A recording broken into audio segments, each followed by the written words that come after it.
On s'en sert ensuite pour faire venir des adeptes. C'est le cas de Lafayette Ronnemarne, qui a écrit un best-seller, La Dianétique, qui est devenu ensuite la scientologie. Et ça a été le cas de Rudolf Steiner aussi, ça a été le cas de ces grands gourous inspirés, qui se sont pris pour la plupart pour des nouveaux messies et qui ont écrit des espèces de bibles, n'est-ce pas, qui ont essaimé à travers le monde et qui sont en train, et j'en dirai un mot tout à l'heure, de gagner la partie dans notre pays. C'est-à-dire qu'aujourd'hui, nous faisons quoi? Écoutez, je pense qu'il faut... De flou, d'impunité, de... Ils ont pénétré tous les milieux aujourd'hui. Et je souhaitais vous le dire. La MIVILUD, vous avez rappelé la mission interministérielle de lutte contre les dérives sectaires, que j'ai présidée jusqu'en 2012, n'a pas de président depuis un an. Elle est en jachère, même s'il y a des fonctionnaires qui travaillent.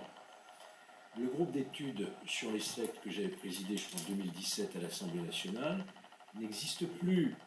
Et je vais même vous faire part d'une crainte réelle et fondée. J'entends dire que la mission interministérielle, la MIVILUD, va être diluée prochainement, peut-être au sein du ministère de l'Intérieur. Inquiétant. Elle va perdre son caractère interministériel, parce que ça touche à la santé, à l'éducation, à la justice, au sport. Et j'ai le sentiment que les sectes, les dérives sectaires, les dérives thérapeutiques ont gagné la partie, à tel point, je l'ai découvert récemment, que certaines de ces pratiques non conventionnelles à visée thérapeutique sont rentrées dans les hôpitaux de la PHP à Paris, et que vous avez aujourd'hui des patients qui rentrent dans les hôpitaux de Paris, qui ne savent pas, qui sont soumis à côté de leur traitement conventionnel à des thérapies du genre kinésiologie, naturopathie, reiki, tout ce que vous voudrez. Et je trouve que là, il y a un vrai scandale d'État qu'il va falloir véritablement dénoncer, parce que, encore une fois, on est sur un marché très lucratif, ce qui explique aussi leur avancée, et en même temps, il y a un recul de l'État.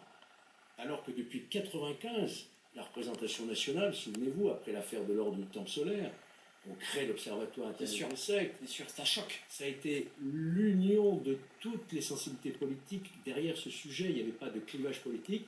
Qu'est-ce qui se passe aujourd'hui?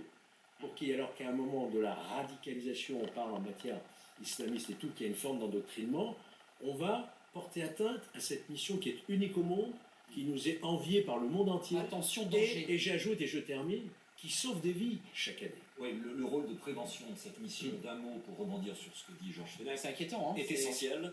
Et la prévention, c'est l'information des Français.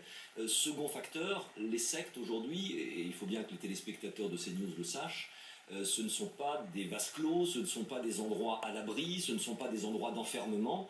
Le mouvement du Graal était un mouvement qui avait pignon sur rue, à travers des cabinets médicaux notamment, on en parlait tout à l'heure, et on pouvait entrer, sortir tout à fait librement, sauf qu'il y avait une manipulation mentale. S'il n'y a plus demain de mission au service de l'information des Français, beaucoup de gens vont se faire avoir, passez-moi l'expression.